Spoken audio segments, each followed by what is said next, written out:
दोस्तों, नासा ने एक ऐसा कदम उठाया है जो किसी स्पेस एजेंसी ने नहीं किया। मैं बात कर रहा हूँ नासा के साइकी मिशन के बारे में।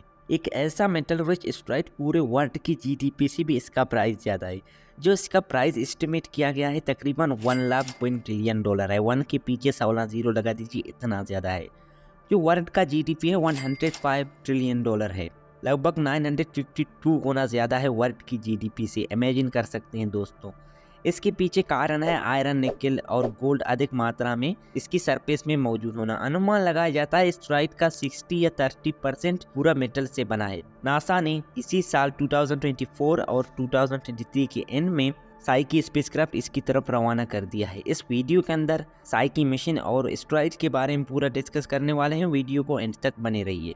नासा ने अपना साइकी मिशन 2023 13 अक्टूबर की सुबह Kennedy space centre launch complex 39A में स्पेसएक्स फाल्कन हेवी रॉकेट के जरिए लॉन्च कर दिया गया है, जो कि पोलोड्रा की मेरिट आइलैंड में लोकेटेड है। अपना मिशन रवाना कर दिया है एस्टेरॉयड की तरफ। अगर मैं बात करूं एस्टेरॉयड के बारे में, ये एस्टेरॉयड 17 मार्च 1852 को Italian astronomer Annibale de Gasparis ने डिस्कवर किया था।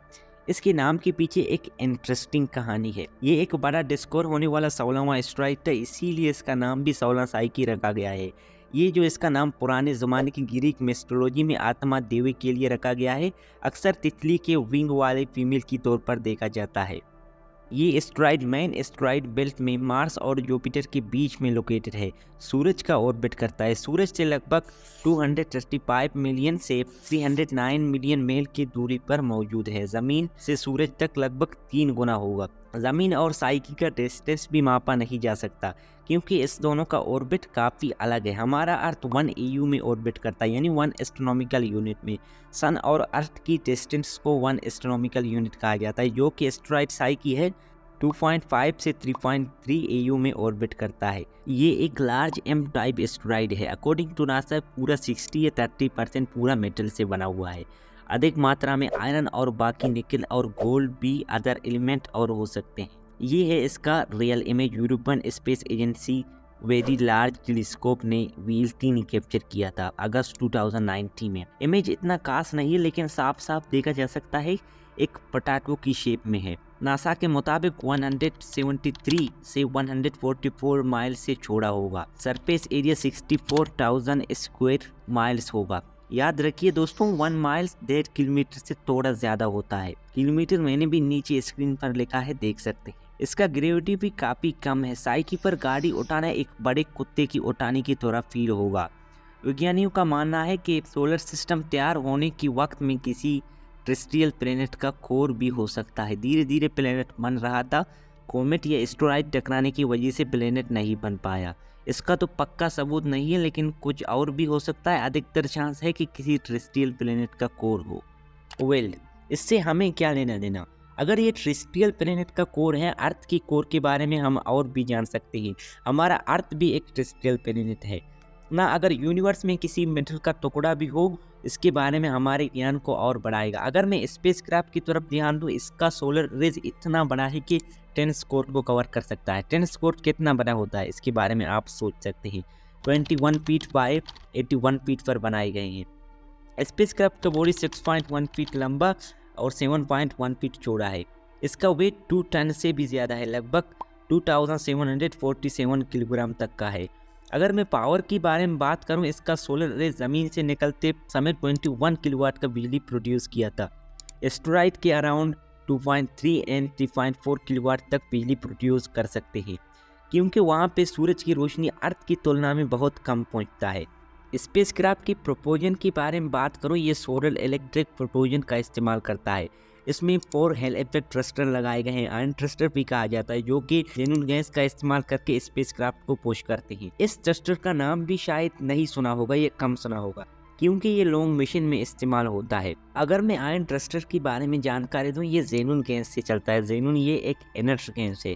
इलेक्ट्रॉन गन के जरिए एटमों को चार्ज किया जाता है। हेलिपैड के जरिए इलेक्ट्रॉनों को और विदाउट चार्जेस एटमों को अलग कर दिया जाता है। चार्जेस एटमों को थ्रस्टर प्लाज्मा के रूप से बाहर इमिट करता है। अगर आप लोग फिजिक्स में इंटरेस्ट रखते हैं, होल इफेक्ट के बारे में समझाता हूँ।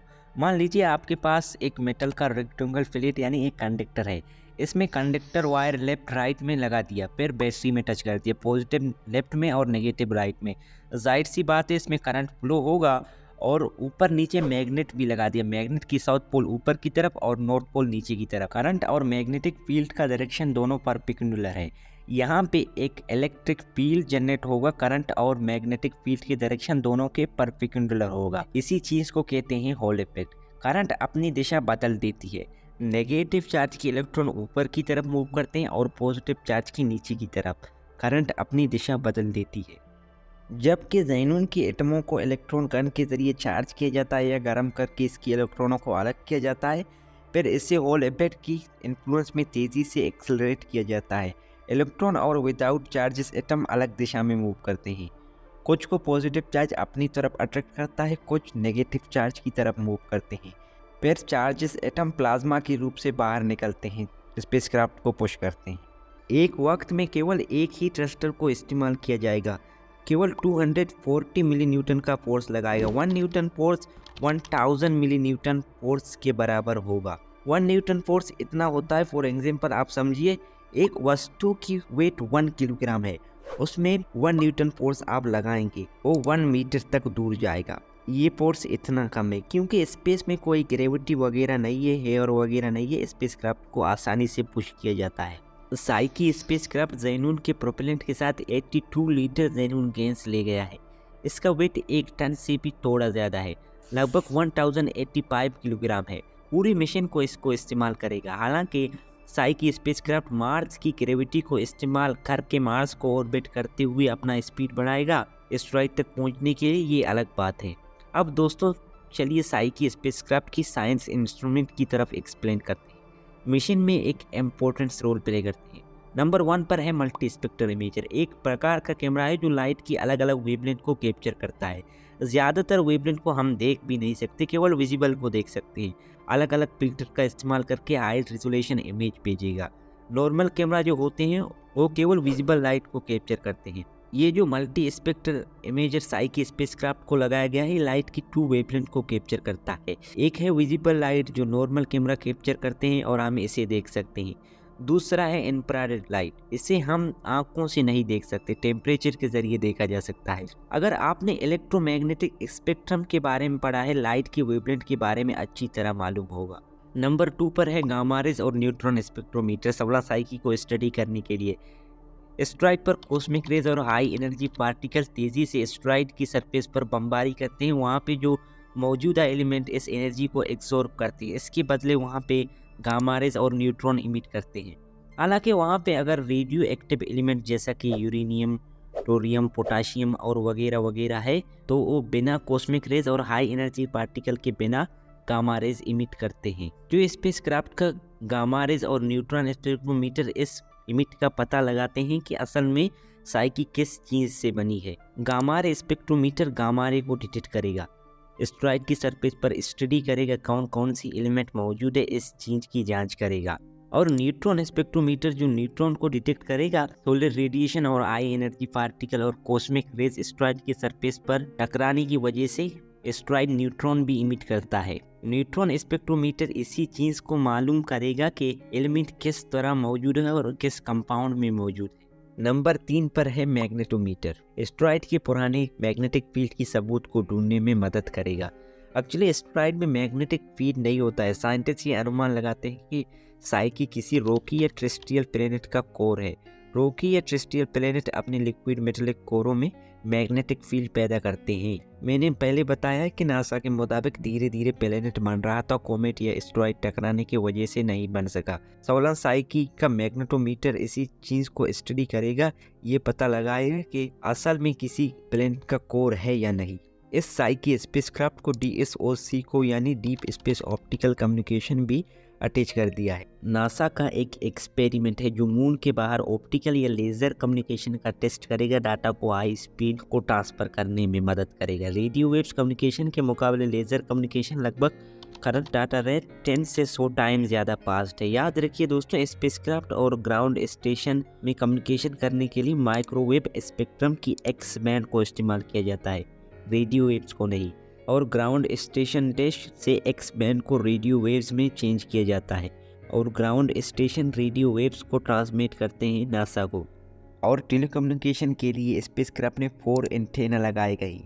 एक सबसे बड़ा 6.5 फुट का यानी लगभग 2 मीटर का है फिक्स्ड हाई गेन एंटेना है, जो कि मैक्सार टेक्नोलॉजीज की तरफ से प्रोवाइड किया गया है। मैक्सार एक बड़ी स्पेस टेक्नोलॉजी कंपनी है जो कि कम्युनिकेशन मैन्युफैक्चरिंग में महारत हासिल किया है। बाकी 3 लो गेन एंटेना है जो कि नासा की जीपीएल यानी जेट प्रोपल्शन लेबोरेटरी के जरिए डिजाइन किया गया है। स्पेसक्राफ्ट डीएसएन यानी डीप स्पेस नेटवर्क के जरिए डाटा भेजेगा और कमांड रिसीव करेगा। जिन लोगों को नहीं पता मैं आपको बता दूं, डीएनएस नासा का सबसे बड़ा ग्राउंड स्टेशन है जो कि ऑस्ट्रेलिया कैनबेरिया में लोकेटेड है।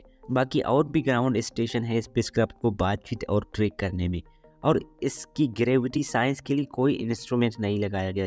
साइंटिस्ट ग्रेविटी फील्ड को कम्युनिकेशन के जरिए डिटरमाइन करते हैं कि 16 साइकी की ग्रेविटी किस द्वारा साइकी स्पेसक्राफ्ट पर प्रभाव डाल सकता है। अब दोस्तों ये मिशन जारी है नासा की तरफ से। वैज्ञानिक अनुमान लगाते हैं कि 2029 में अगस्त में वहाँ तक पहुँचेगा और इमेज भेजना स्टार्ट करेगा, एस्टेरॉयड को स्टडी करेगा। 5 साल से ज़्यादा भी वेट करना पड़ता है। शॉकिंग है दोस्तों आपको इस वीडियो के अंदर क्या समझने को मिला मुझे कमेंट्स में ज़रूर बताइए। अगर समझने को मिला, वीडियो पसंद आया, लाइक करना बिल्कुल मत भूलिए, लाइक ज़रूर कर दीजिए। साथ ही साथ चैनल को सब्सक्राइब भी ज़रूर कर दीजिए। I end my video here.